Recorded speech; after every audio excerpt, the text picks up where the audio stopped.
জয় জগন্নাথ জিন্দাবাদ জিন্দাবাদ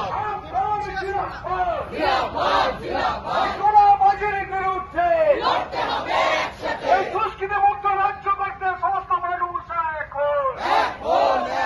সোনাবাজির বিরুদ্ধে লড়তে হবে একসাথে সোনাবাজির বিরুদ্ধে লড়তে হবে একসাথে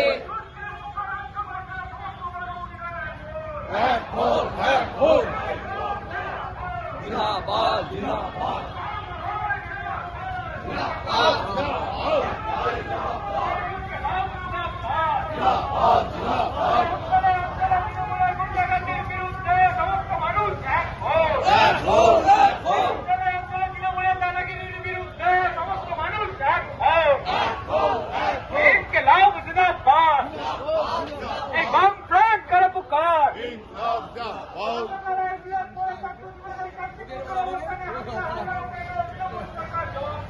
জবাব